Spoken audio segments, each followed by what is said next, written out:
Bonjour.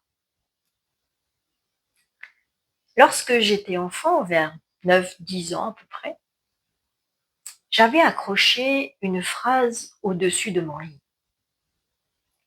Elle disait: «Un temps pour chaque chose en son temps». Je la lisais tous les jours et je la connaissais par cœur. Et puis, tout au long de la vie, j'ai toujours cherché à la mettre en application dans mon quotidien, en promettant de faire les choses, mais sans jamais en imposer la temporalité. Aujourd'hui, plus de 50 ans après, je découvre la puissance de l'infusion de cette phrase. D'abord sur moi-même, ainsi que sur mes proches, qui s'en souviennent encore. Et ils reconnaissent qu'entre connaître une phrase et l'incarner, il peut s'écouler toute une vie. Ce que je vous partage aujourd'hui n'est donc pas une théorie, c'est le fruit d'un chemin d'expérience, de remise en question et d'un ralentissement qui m'a permis de regarder autrement.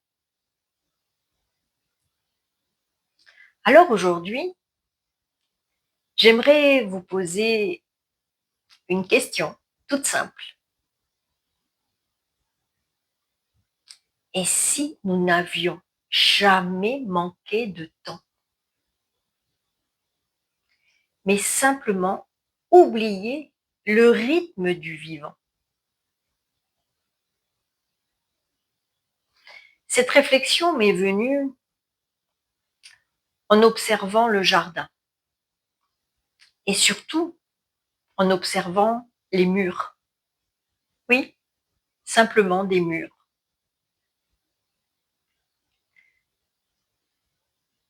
Ces derniers jours, j'ai commencé à cueillir des murs.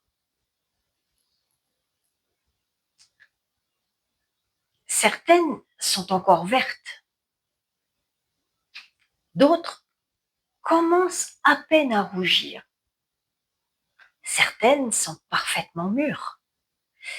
Et ce qui me frappe, c'est que les plus mûres ne sont pas forcément celles qui sont les plus exposées au soleil. Certaines mûrissent tranquillement, protégées sous les feuilles. Alors, une question s'impose. Pourquoi l'être humain passe-t-il son temps à vouloir aller plus vite que le vivant?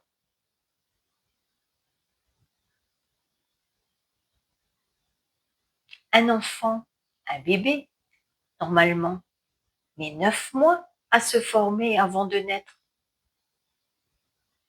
Une graine ne devient pas un arbre du jour au lendemain, mais au fil des saisons. Chaque fruit possède son propre moment. Chaque légume, son propre cycle. Le printemps n'essaie pas de devenir l'été.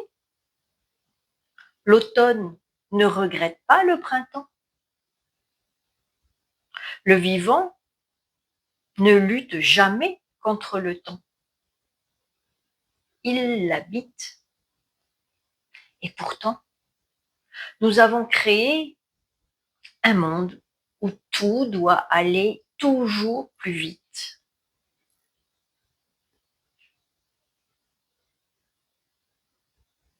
Aujourd'hui, on nous explique qu'il faut réussir rapidement, publier davantage, être visible, trouver des clients, être performant, être productif, comme si notre valeur dépendait de notre vitesse.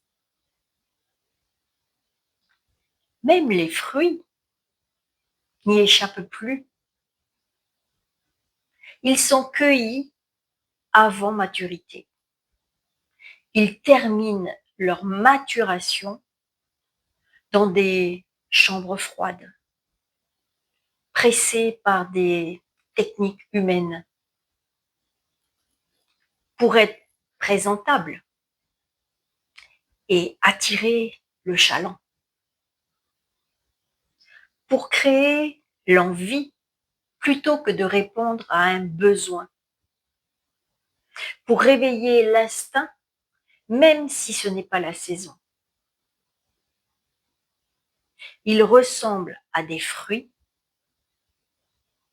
c'est la même chose pour les légumes, hein. Mais combien en ont encore le goût du fruit ou du légume mûri au soleil? Et je me suis demandé, sommes-nous en train de faire la même chose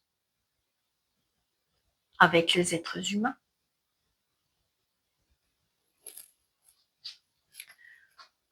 Nous voulons produire, nous voulons des résultats immédiats, avant même que la personne ait eu le temps de mûrir intérieurement.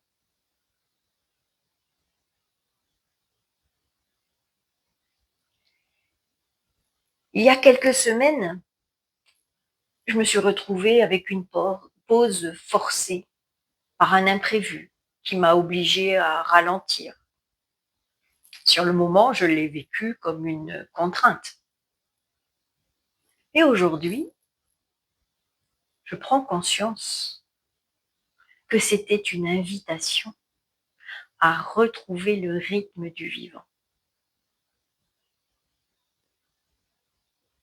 Et je le remercie. Parce que le silence m'a permis de découvrir quelque chose.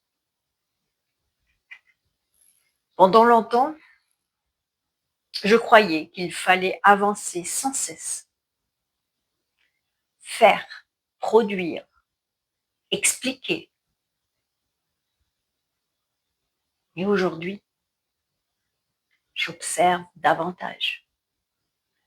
J'écoute davantage. Je laisse la vie me montrer. Et je découvre que les réponses étaient déjà là. Dans les murs, dans les chats, les 4 qui ont choisi de me rejoindre sur mon chemin de vie. Dans un simple abricot, une pêche, du basilic, etc. En fin de compte, dans le vivant.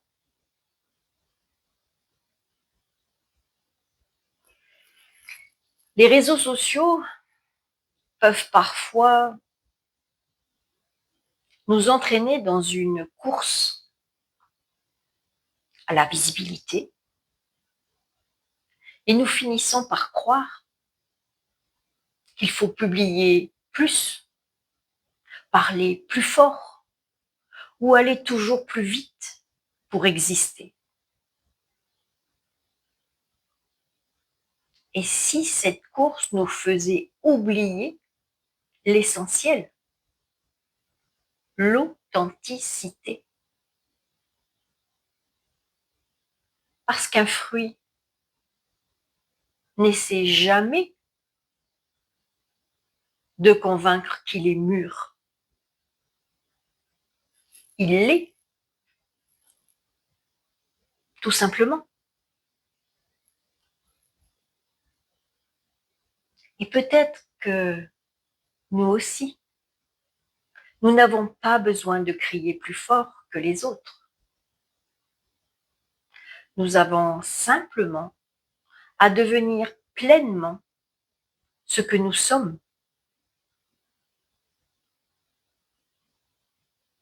Lorsque le fruit est mûr, il nourrit naturellement.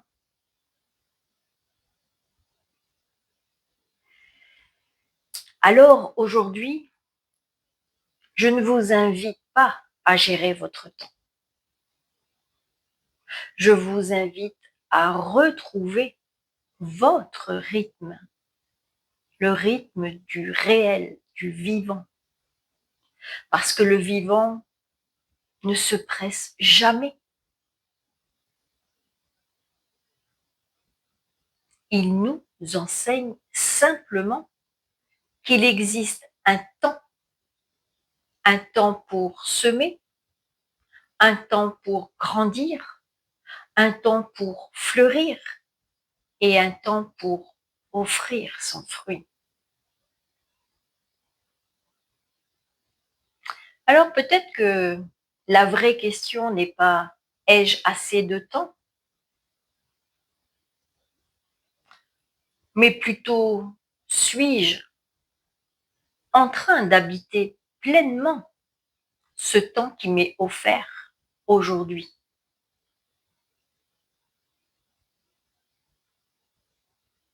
Le vivant ne cherche jamais à être vu. Il se contente d'être pleinement lui-même. Et c'est précisément pour cela qu'il devient une source d'inspiration. Je vous souhaite une très belle journée ou soirée, suivant le moment où vous écouterez cette vidéo.